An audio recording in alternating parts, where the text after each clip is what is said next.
Assalamualaikum warahmatullahi wabarakatuh. Alhamdulillahirabbil alamin. Wassalatu wassalamu ala asyrafil anbiya'i wal mursalin Muhammadin wa ala alihi wa sahbihi wa sallam ajma'in. Asyhadu an la ilaha illallah wahdahu la syarikalah wa asyhadu anna Muhammadan abduhu wa rasuluh.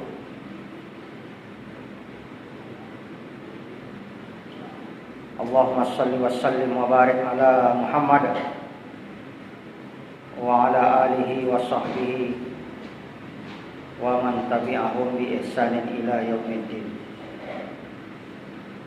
Subhanaka la ilma lana illa ma 'allamtana innaka antal alimul hakim. Pertama sekali kita bersyukur kehadirat Allah Subhanahu wa taala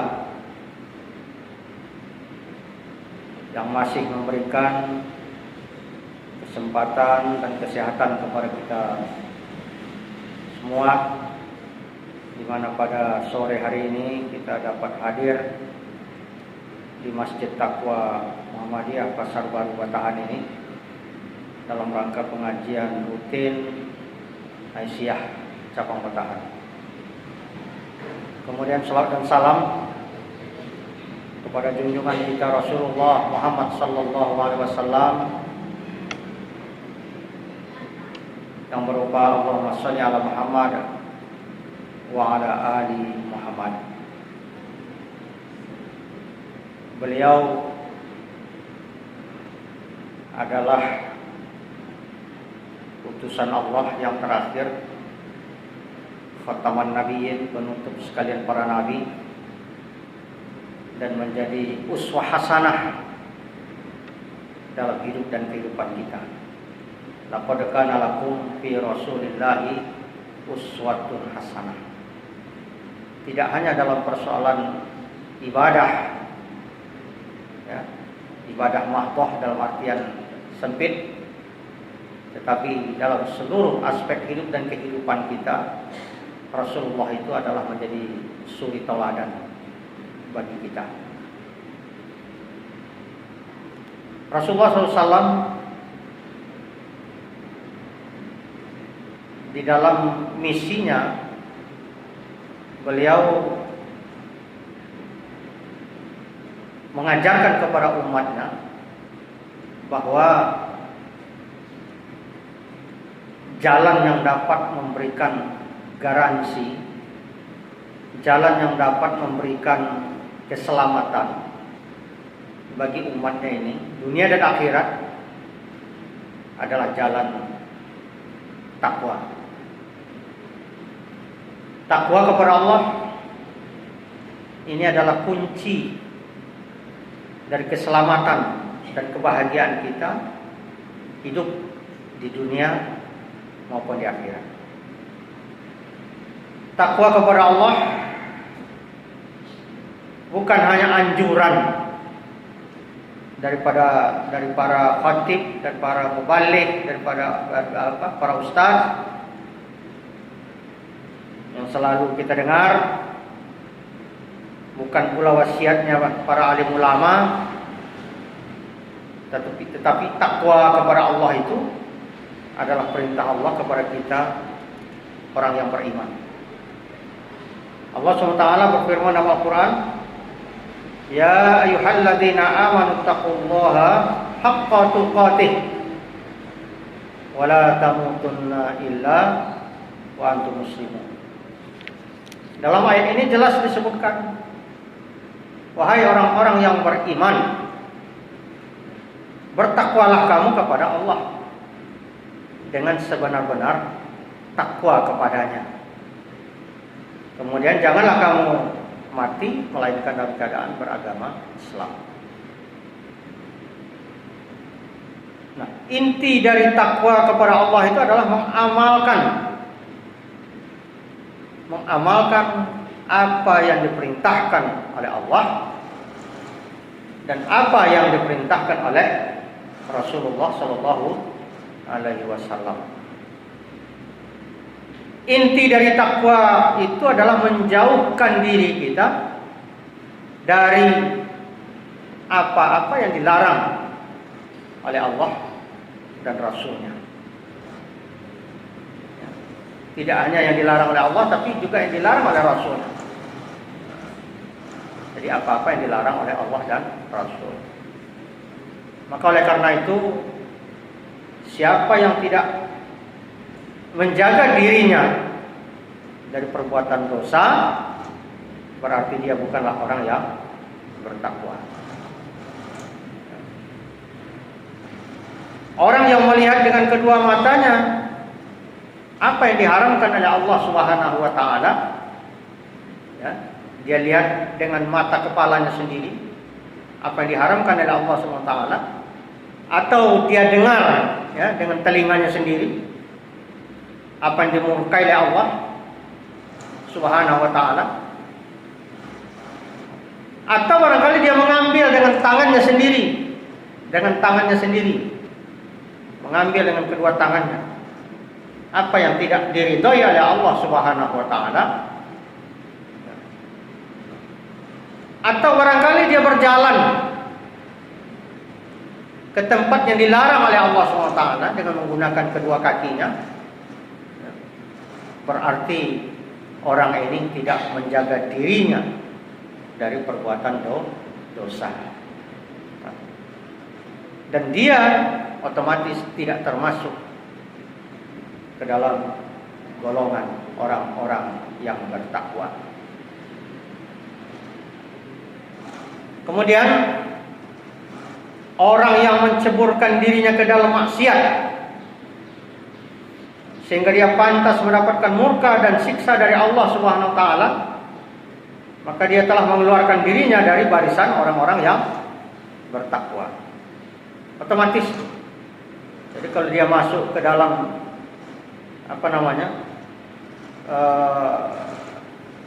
kelompok orang-orang yang menceburkan dirinya ke dalam perbuatan maksiat, ke dalam perbuatan dosa, bergabung dia dengan kelompok itu, otomatis dia sendiri yang mengeluarkan dirinya dari kelompok orang-orang yang bertakwa. Nah, artinya perbuatannya itulah yang menyebabkan dia keluar dari kelompok orang-orang yang bertakwa.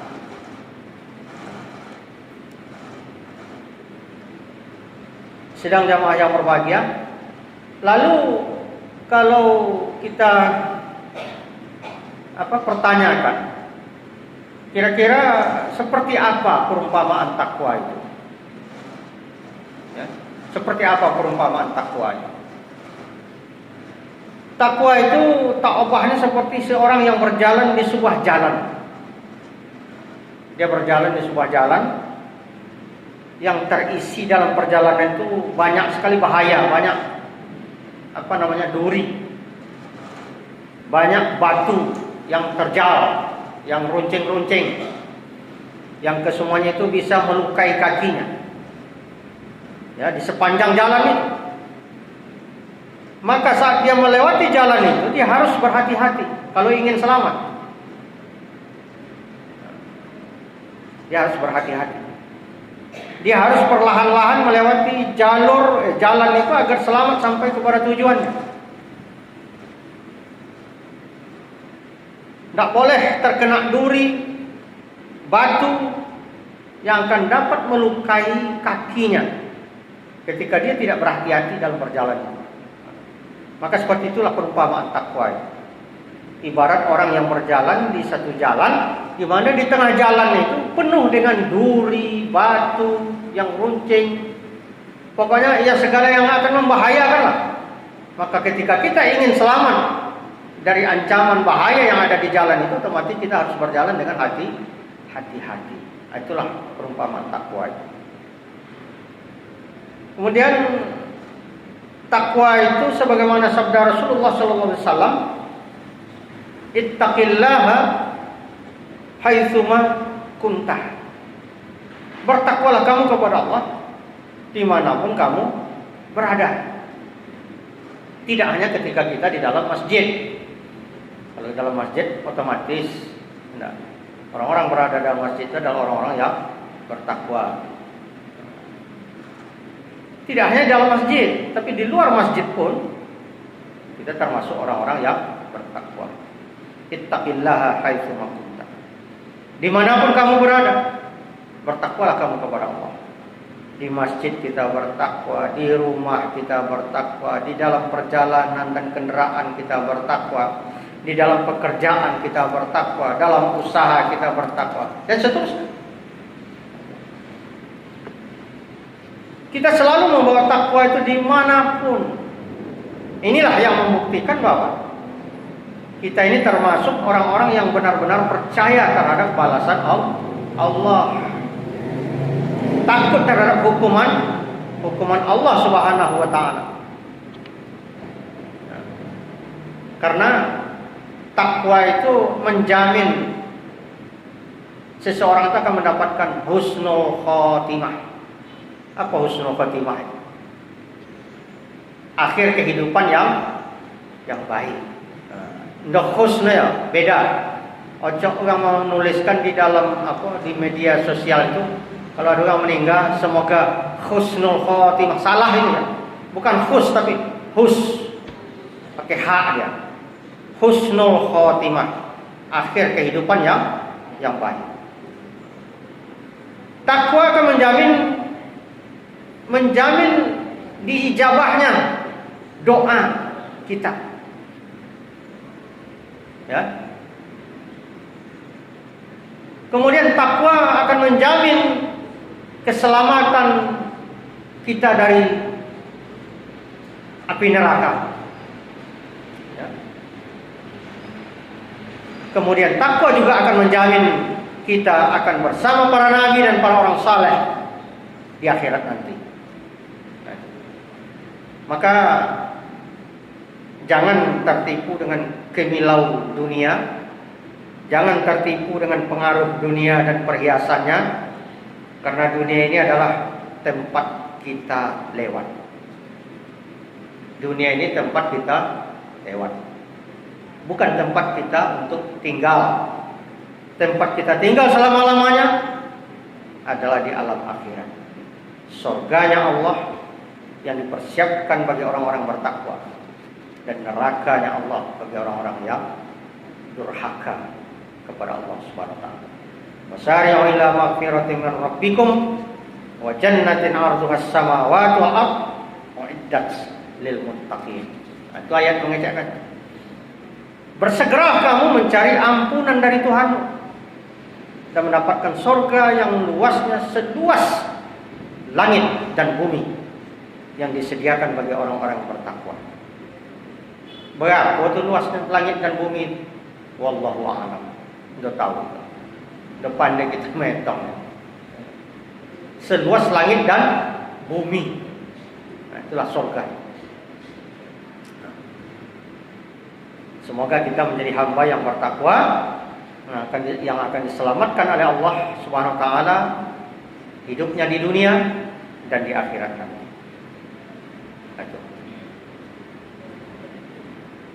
Sidang jamaah yang berbahagia, Allah Subhanahu wa taala menjelaskan kepada kita bahwa takwa kepada Allah itu adalah kunci rezeki. Kunci rezeki. Kemudian kunci keselamatan. Agar kita bisa keluar dari segala kesusahan. Agar kita dijamin kemudahan dalam kehidupan kita. Allah Subhanahu wa taala berfirman dalam Al-Qur'an dalam surah At-Talaq ayat 3. A'udzu billahi minasyaitonir rajim. Bismillahirrahmanirrahim. Wa may yattaqillaha yaj'al lahu makhraja wa yarzuqhu min haitsu la yahtasib. Barang siapa yang bertakwa kepada Allah, niscaya dia akan mengadakan baginya jalan keluar. Ya. Kemudian memberinya rezeki dari arah yang tiada disangka-sangkanya. Surah At-Talaq ayat 2 dan 3. Nah, dalam ayat ini Allah SWT menjelaskan bahwa orang yang bertakwa itu akan dibalas dengan dua hal. Sekali lagi dua hal. Orang bertakwa itu, pertama, Allah akan mengadakan jalan keluar baginya. Artinya Allah akan menyelamatkannya dari setiap kesusahan di dunia maupun di akhirat. Itu yang pertama. Kemudian yang kedua, Allah akan memberikan rezeki dari arah yang tidak disangka-sangka. Min haitsu la yahtasib, dari arah yang tidak disangka-sangka. Artinya Allah akan memberikan rezeki dari arah yang tidak pernah terlintas dalam benak kita. Dari sesuatu yang tidak pernah diharapkan dan dia inginkan. Ya, dia angankan, tidak pernah dia angankan, tidak pernah dia programkan. Tapi justru Allah memberikan rezeki. Ya. Dan di dalam ayat lain Allah juga berfirman, "Walau anna ahlal qura amanu wattaqau, la fatahna 'alaihim barakatim minas samai wal ardh." Itu di dalam surah Al-A'raf Allah berfirman, jikalau sekiranya penduduk negeri-negeri itu beriman, bertakwa, pasti kami akan melimpahkan kepada mereka berkah dari langit dan bumi. Ya, berkah dari langit dan bumi. Nah, dalam ayat ini Allah Subhanahu wa taala menjelaskan bahwa seandainya para penduduk di suatu negeri itu beriman, kemudian bertakwa kepada Allah Subhanahu wa taala, niscaya Allah akan membukakan untuk mereka berbagai keberkahan dan kenikmatan dari langit dan dari bumi. Keberkahan dari langit adalah dengan turunnya hujan. Ya, jadi turunnya hujan itu merupakan berkah. Sedangkan keberkahan dari bumi, ya, itu adalah dengan tumbuhnya berbagai tanaman, buah-buahan, banyaknya hewan-hewan ternak dan gembalaan, serta diperolehnya keamanan dan keselamatan. Itu berkah dari bumi. Nah, kapan itu diturunkan oleh Allah SWT? Berkah dari langit dan dari bumi itu ketika penduduk negeri itu beriman dan bertakwa.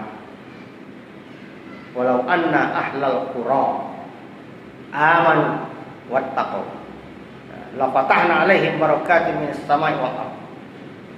Itu janji Allah. Mereka pun senantiasa bersyukur kepada Allah, ridha terhadap Allah, mengharapkan karunia Allah. Lalu mereka menggunakan nikmat-nikmat itu di jalan kebaikan, bukan di jalan keburukan, untuk perbaikan, untuk kemaslahatan, ya, bukan untuk merusak. Sehingga balasan bagi mereka dari Allah adalah ditambahnya oleh Allah berbagai kenikmatan, kekayaan di dunia, kemudian pahala yang besar di akhirat. Itulah orang yang bertakwa itu. Sidang jamaah yang berbahagia. Kemudian aplikasi daripada takwa itu yang paling nyata, yang membuat kita lebih dekat kepada Allah itu, yang membuat kita lebih takwa kepada Allah itu adalah satu sarana yang Allah turunkan melalui Rasulnya berupa ibadah. Ibadah yang khusus di mana kita langsung berhadapan dengan Allah Subhanahu wa taala, yaitu ibadah salat. Ibadah salat. Ibadah salat ini luar biasa. Tidak ada satu langkah kemanapun yang kita lakukan kecuali semuanya tertulis. Langkah-langkah kita menuju masjid ini, langkah kita untuk menuju majelis ilmu ini, itu akan tertulis. Langkah-langkah itu sebagai langkah ibadah. Sebaliknya, langkah-langkah ke tempat maksiat Bukan hanya maksiat yang ditulis, tetapi langkah-langkah ke tempat itu juga tercatat sebagai langkah maksiat. Nah, maka salah satu karunia Allah Subhanahu wa ta'ala kepada manusia yang tidak pernah lepas dari dosa dan maksiat itu, Allah mengampuni dosa-dosa kita di antara solat kita. Itulah luar biasanya ibadah solat itu. Ya, kalau kita ingin tahu seperti apa luar biasanya ibadah solat itu, Allah Subhanahu wa ta'ala mengampuni dosa-dosa kita di antara solat-solat yang kita lakukan itu. Subuh sampai zuhur, berapa jam itu? Diampuni dosa-dosa kita. Zuhur sampai asar, ya, diampuni dosa-dosa kita. Asar sampai maghrib, diampuni dosa-dosa kita. Maghrib sampai isya, diampuni dosa-dosa kita. Isya sampai subuh, diampuni juga dosa-dosa kita. Itu luar biasanya. Kalau kita senantiasa menjaga ibadah sholat. Jangankan di antara sholat yang 5 waktu, bahkan di antara Jumat sampai Jumat yang akan datang pun diampuni dosa-dosa kita. Itu tegas dalam sabda Rasulullah sallallahu alaihi wasallam, as-salatul khamsu wal jum'ah ilal jum'ah kaffaratun lima bainahunna ma lam tughshal kaba'ir. Hadis riwayat Muslim. Kata Rasulullah, salat 5 waktu dan salat Jumat ke Jumat berikutnya adalah penghapus untuk dosa di antara yang selama tidak melakukan dosa besar. Jadi antara Jumat ini dengan Jumat yang akan datang, selama tidak melakukan dosa besar, maka dosa-dosanya selama antar Jumat yang satu dengan Jumat yang berikutnya itu diampuni dosa-dosanya. Begitu besar pengaruh ibadah sholat itu kepada diri kita. Sholat itu saja kalau sholat kita diterima itu seperti apa pahalanya? Tahu kan? Iku antara itu saja, ketika kita jaga pelaksanaan sholat itu, Allah juga akan berikan balasan seperti itu. Antara sholat, antara 2 Jumat, diampuni dosa kita. Maka oleh karena itu, saya selalu mengatakan, berapapun dosa kita, sebanyak apapun dosa kita, sedalam samudra pun dosa kita, jangan sekali-kali meninggalkan sholat. Itu kunci. Jangan sekali-sekali meninggalkan sholat. Iko nanocok kita, kalau yang sering dia meninggalkan sholat, yang tidak sholat itu pun kita baca. Tapi yang senantiasa melaksanakan sholat itu sering meninggalkan sholat, terutama kaum ibu yang banyak sekali meninggalkan sholat itu. Pemilu kami meninggalkan sholat, betul? Ketika jadwal haidnya datang, ocok kita tinggalkan. No. Waktu zuhur sudah masuk, tapi awak melalaikan, bentalelah sembahyang, bentalelah sholat. Diundur setengah jam saja, tahu-tahu masuk, datang dia. Sabit merah itu datang kan, keluar haidnya. Sholat zuhur. Satu waktu sudah tinggal. Kita dikaitkan yang dosa besar itu, meninggalkan sholat. Jelas-jelas waktu masuk, ditunda-tunda pelaksanaan sholat, tahu-tahu datang haid.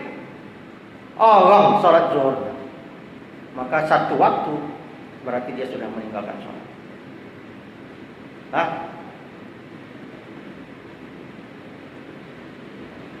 Pada waktu Isya dia sudah bersih, tapi sogan mandi, kan? Sogan mandi apa lagi lah, subuh aja lah, tinggal waktu Isya. Nah, itu luar biasa itu. Tanpa kita sadari kita sudah meninggalkan ibadah sholat. Satu waktu lagi tinggal menolak sholat itu.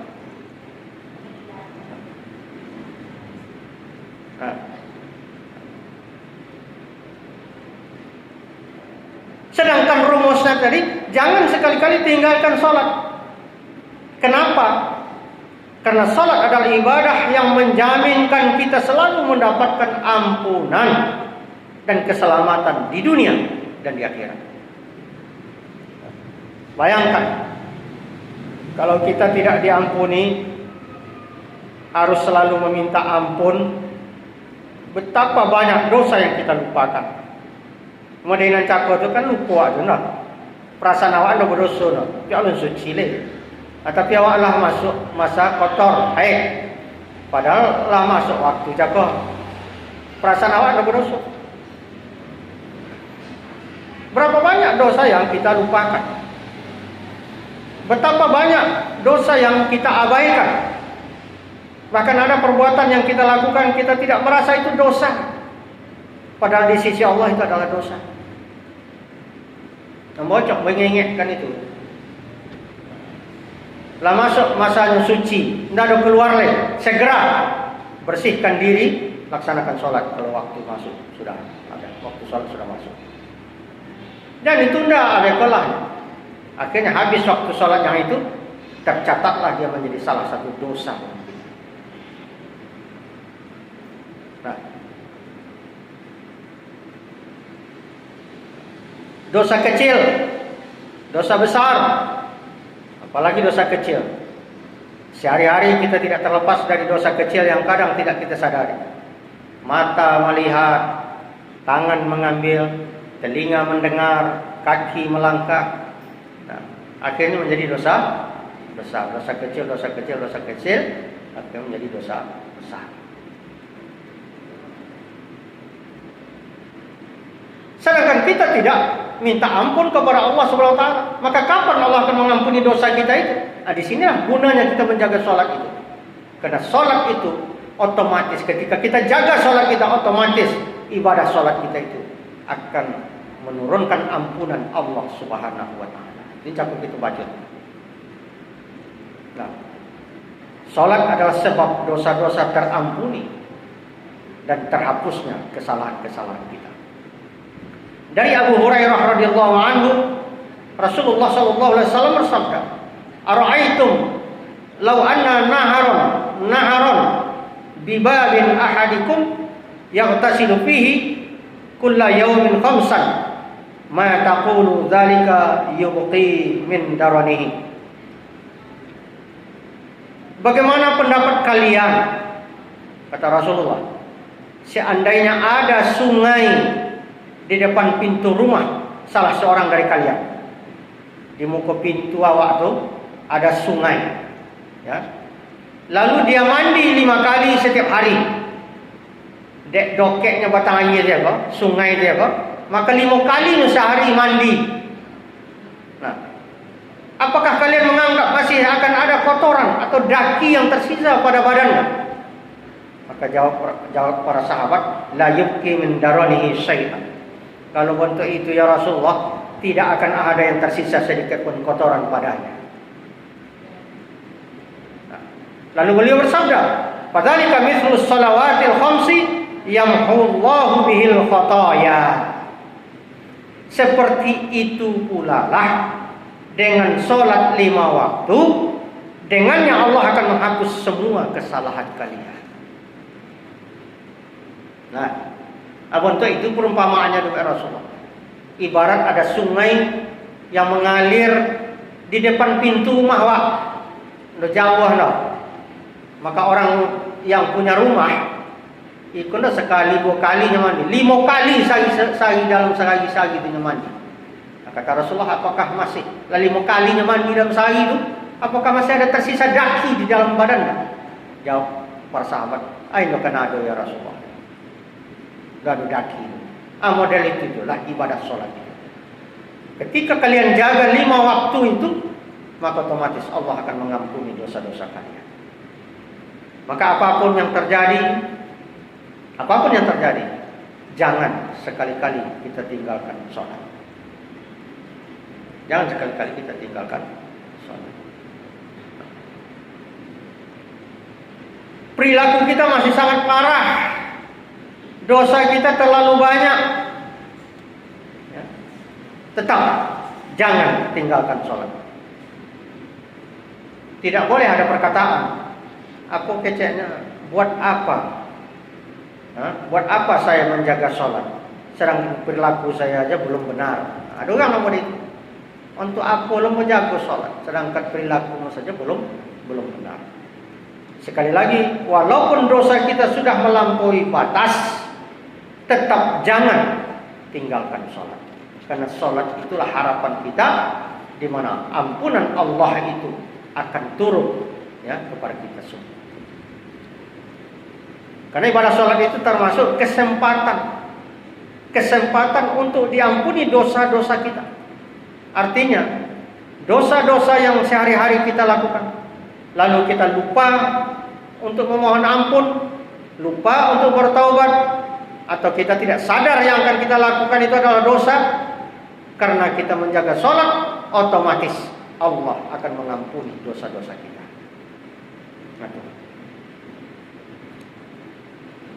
Sidang jamaah yang berbahagia, itulah bentuk daripada aplikasi ketakwaan tadi, ya. Dimana jika kita ingin betul-betul menjaga ketakwaan kita, salah satu aplikasinya di dalam hidup dan kehidupan kita sehari-hari adalah kita menjaga ibadah sholat kita. Dalam sholat itulah kita bermunajat. Dalam sholat itulah kita berdialog langsung dengan Allah. Dalam ibadah sholat itulah kita mengadukan nasib kita kepada Allah. Dalam ibadah sholat itulah kita curhat kepada Allah. Semuanya langsung, tidak ada perantara. Ya.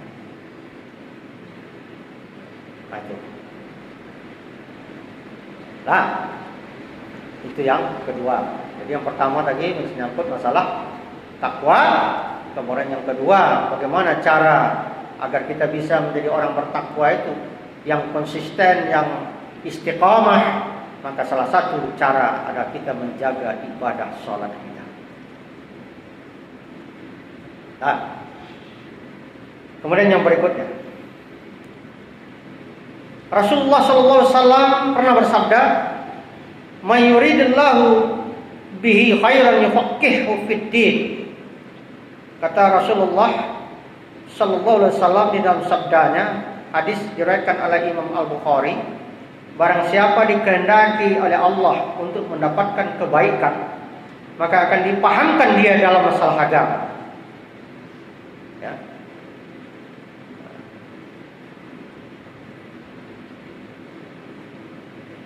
Memahami agama, memahami Al-Quran, memahami rahasia-rahasia dari ibadah, termasuk memahami sholat yang kita lakukan, qiyamul lail yang kita lakukan, dan lain-lainnya.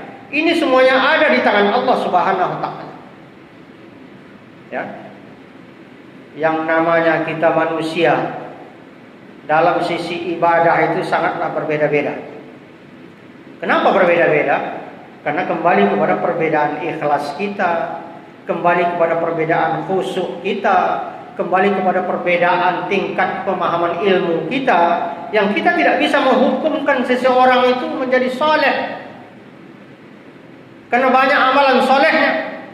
Dan juga kita belum bisa menentukan orang itu jahat karena dia berlaku jahat. Belum bisa kita vonis. Apalagi kalau orang itu sudah menghadapi kematian, sudah dipanggil oleh Allah.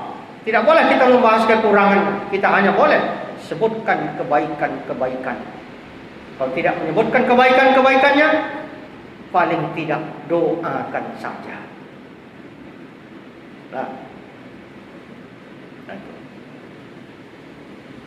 Nah, di dalam masalah pemahaman terhadap agama ini sedikit kita membahas.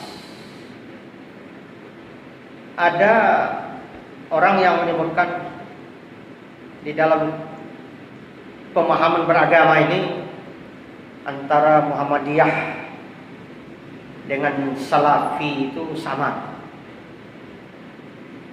Bahkan ada orang-orang Muhammadiyah, dulu Muhammadiyah, sekarang jadi Salafi, mengatakan ikonan Muhammadiyah itu mana? Ada Tahu kalian ikonan Muhammadiyah di mana? Sampai waktu itu kita. Nah, ada 10, paling tidak ada 10 persamaan. Mau sampaikan di sini, ada 10 persamaan antara Muhammadiyah dengan Salafi. Untuk itu sanggah, ada memang yang sama. Dan ada 10 juga perbedaannya paling tidak. Jadi ada 10 persamaan, ada 10 juga perbedaannya. Mengapa pakai cewek itu? Karena kita lah banyak kita bercampur aduk. Di dalam rumah tu lah bercampur, ada Salafi, ada Muhammadiyah, ada Syiah. Kata orang Salafi, berorganisasi itu haram, bid'ah. Dalam guna yang dah, depan nak dicontohkan dari Rasul. Kata orang Muhammadiyah, apa lo nang kelang kau buat orang Salafi kan? Pandai kelang membidah-bidahkan orang ni. Apa nak kelang kau juga kan? Membangun masjid Indo ada, membuat madrasah Indo ada, membangun panti yatim Indo ada. Apa nang kelang kau juga kan? Meluruskan apa mengecek orang bidah-bidah saja. Kata orang Muhammadiyah belum kan? Ini bersampaikan. Ada 10 persamaannya. Persamaannya dulu di dalam memahami agama. Yang pertama, sama-sama berpegang teguh kepada Al-Quran dan Sunnah. Coba tanya, orang Salafi itu kembali kepada Al-Quran dan Sunnah. Muhammadiyah, boleh. Salafi itu baru boleh. Muhammadiyah itu ulun merdeka Indonesia sejak zaman Belanda. Muhammadiyah yang pertama kali memproklamirkan dirinya sebagai gerakan Salafi. Pak tahu. Muhammadiyah yang pertama kali membawa gerakan Salafi itu ke Indonesia. Nah, tapi selalu diperbaharui sesuai dengan perkembangan zaman. Tidak tetap.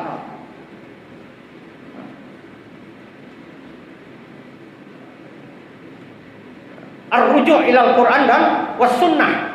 Kan itu motto Muhammadiyah itu. Ar-ruju' ilal Quran was-sunnah. Kembali kepada Al-Quran dan Sunnah. Sama. Salafi untuk itu sama. Itu yang pertama. Yang kedua, sama-sama tidak berafiliasi terhadap mazhab tertentu. Orang Salafi tidak menyebutkan dia bermazhab Syafi'i, bermazhab Maliki, bermazhab Hambali. Pokoknya dia tidak pakai mazhab. Muhammadiyah juga tidak berafiliasi terhadap mazhab-mazhab tertentu. Karena dia kembali kepada Al-Quran dan Sunnah. Ya. Yang ketiga, sama-sama menjadikan hadis sahih itu sebagai landasan beragama. Sama-sama menjadikan hadis sahih itu sebagai landasan beragama. Sama itu. Muhammadiyah juga seperti itu. Salafi juga seperti itu. Yang keempat, sama-sama mendakwahkan kepada umat tentang kemurnian tauhid, memberantas tahayul, bid'ah, khurafat. Sama-sama. Ya, artinya gerakan itu sama. Yang kelima, sama-sama memisahkan antara agama dan ritual-ritual adat yang berbau syirik dan bid'ah. Nah, pokoknya ritual-ritual adat yang berbau syirik, bid'ah itu ditolak oleh Muhammadiyah. Ya. Cuma dulu ada yang yang menyebutkan nasi kuning panggang ayam, apa namanya, si jamba, no? Itu haram katanya, no? Itu karena apa? Sebetulnya bukan barangnya itu yang batal, tapi adalah dipergunakan untuk apa? Nah, dipergunakan untuk sesembahan, dipergunakan untuk apa namanya? Dia makan syaitan. Nah, itu sebabnya untuk itu. Nah, kaum Salafi pun seperti itu, sama. Yang keenam, sama-sama menjadikan manhaj salaf dalam memahami Al-Quran dan hadis. manhaj salaf itu dari Rasulullah, para sahabat, tabi'in, tabi'in, dan ulama-ulama yang mengikuti semuanya itu yang disebut dengan salafus salih. Itulah dia manhaj salaf itu. Sama.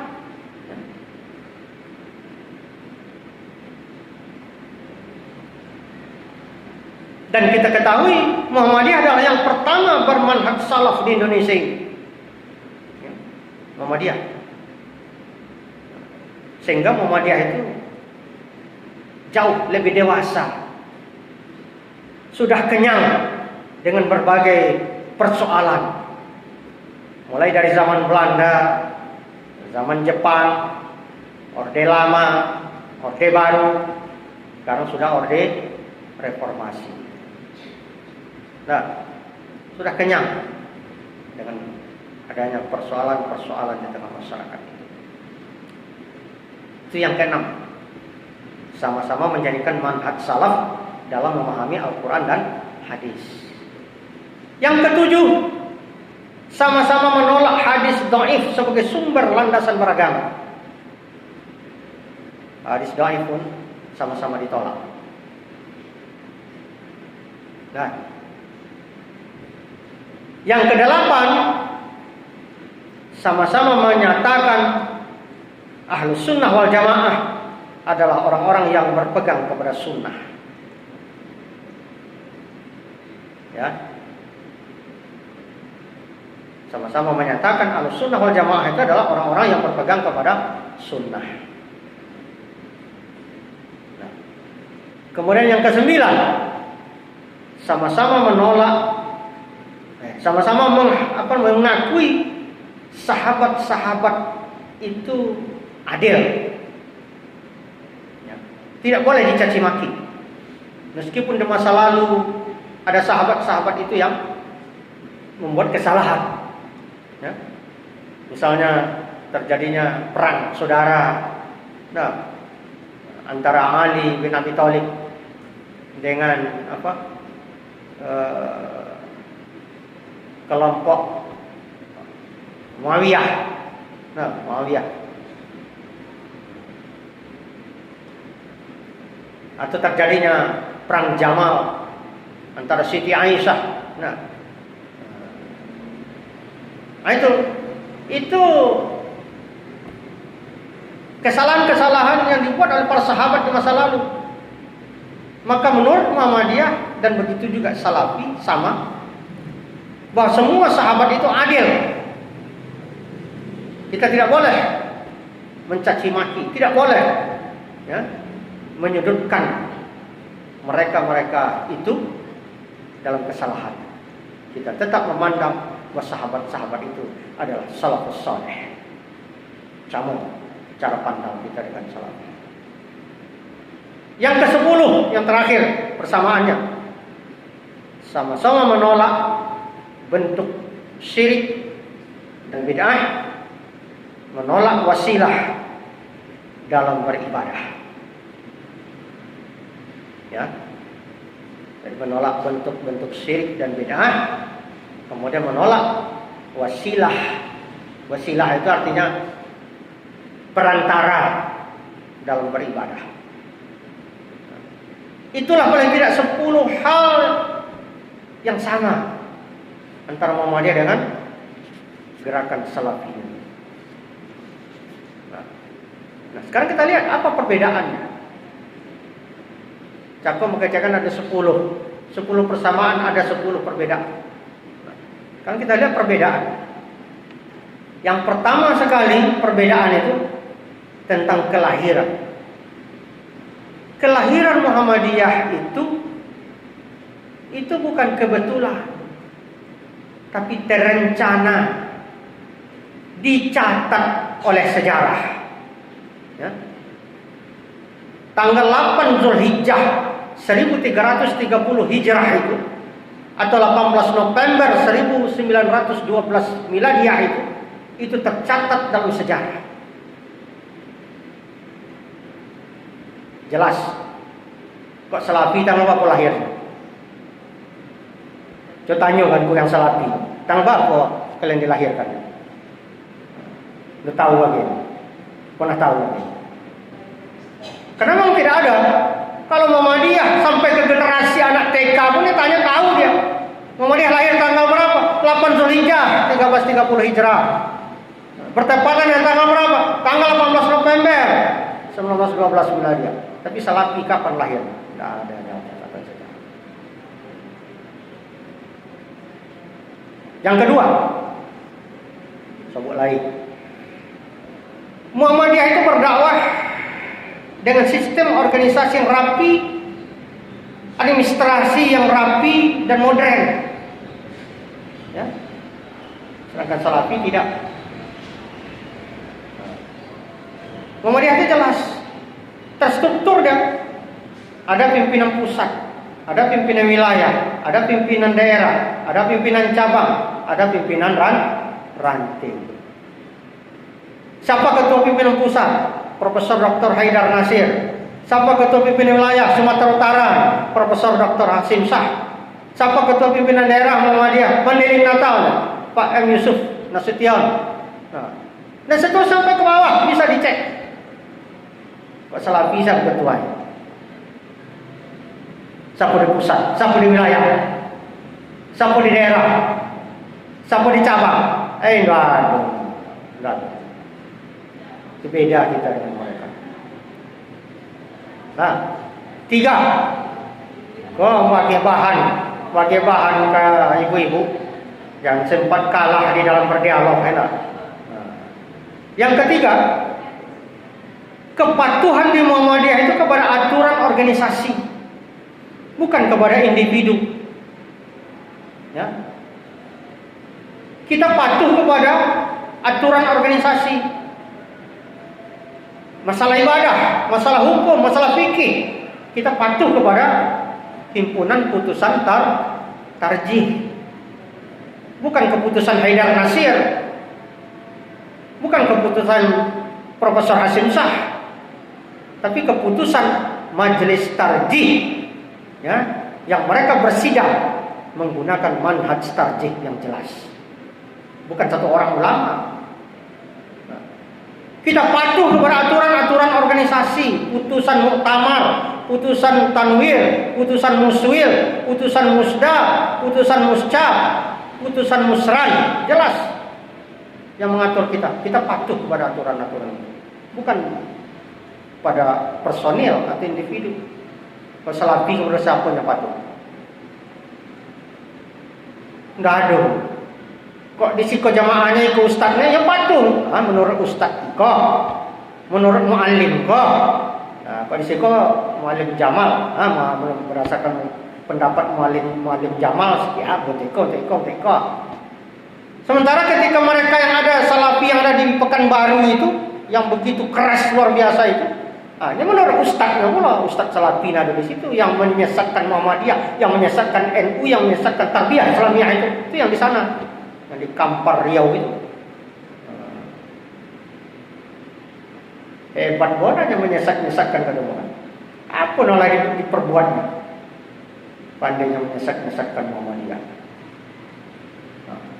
Itu beda kita dengan mereka.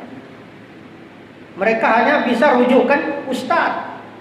Menurut ustadz ini cuma itu.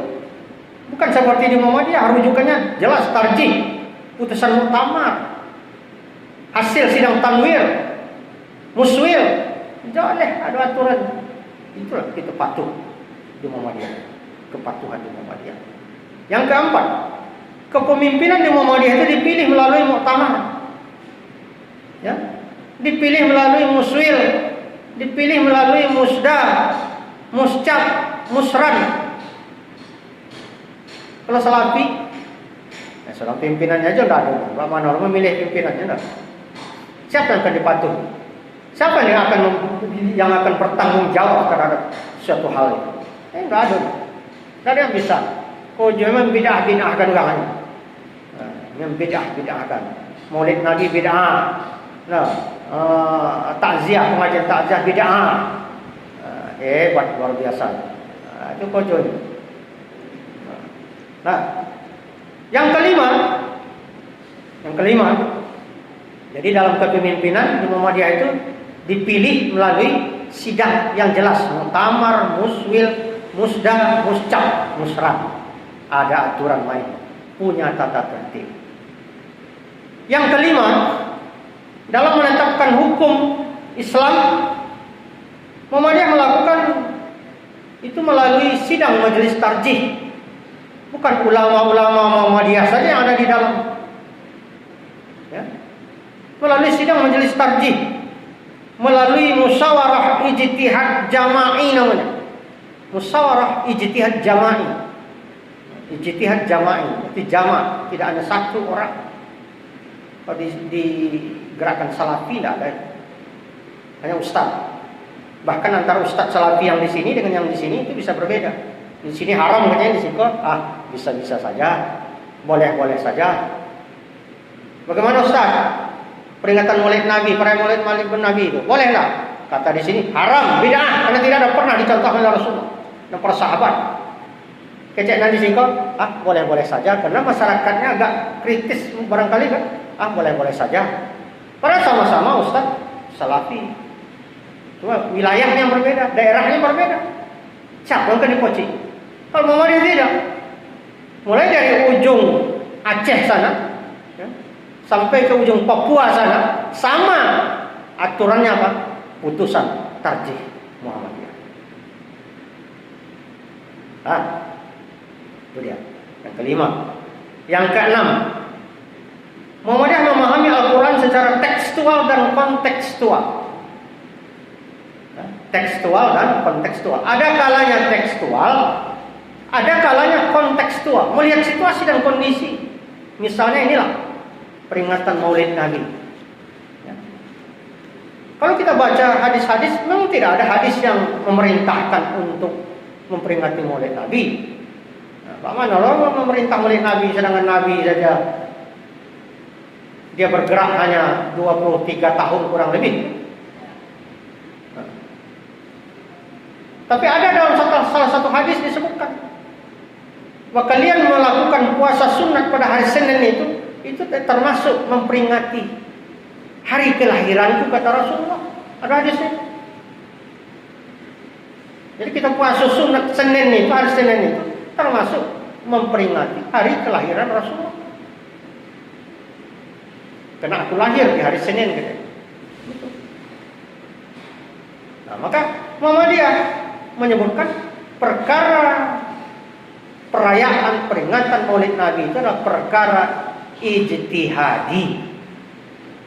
Ijtihad. Tidak ada hadis yang melarang, tidak ada pula hadis yang menyuruh. Ya, tidak ada hadis yang menyuruh, tidak ada hadis yang melarang. Lantas karena itu perkara yang ijtihadi, maka terserah kepada umat Islam yang ada di tempat itu. Kalau itu dirasakan penting sekali untuk dilakukan peringatan Maulid Nabi dalam rangka mensosialisasikan, memberikan pengajaran kepada generasi-generasi ini tentang bagaimana kelahiran Muhammad dan situasi dan kondisi masyarakat sekitar kelahiran Muhammad itu, sah, boleh, silakan. Kalau dipandang itu penting. Yang dilarang itu ketika kita melakukan peringatan Maulid Nabi hanya tujuan untuk mengkultuskan Nabi, ya, itu memang dilarang oleh Nabi. Mengagung-agungkan Nabi, mengkultuskan Nabi seperti orang-orang Yahudi, nggak boleh, itu memang dilarang oleh Nabi. Ya, itulah dia. Kita lanjut sedikit lagi. Jadi ada yang tekstual, ada yang kontekstual. Sedangkan salafi itu hanya tekstual. Yang ketujuh, Muhammadiyah menetapkan salat tarawih 11 rakaat dengan pola 4-4-3. Itu yang ada di HPT. Sementara salafi cenderung 2-2-2-2-3 atau 2-2-2-2-1. Yang kedelapan, Muhammadiyah dalam memberantas syirik bid'ah agak lunak, toleransi, fleksibel.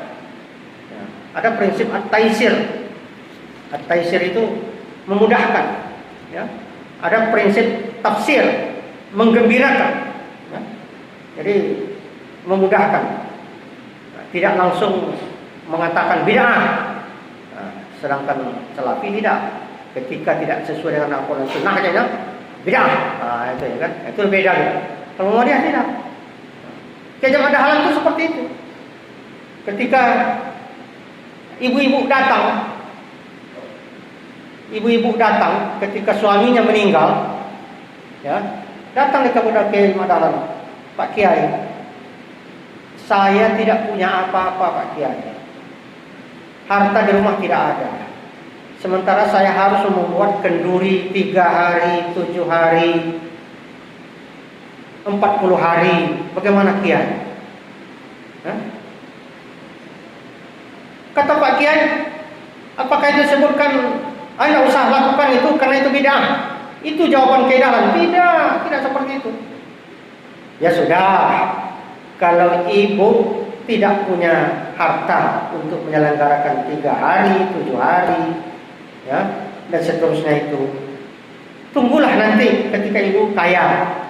Kalau nanti ibu sudah ada rezeki, ada kaya, silakan. Tapi sekarang nggak usah saja.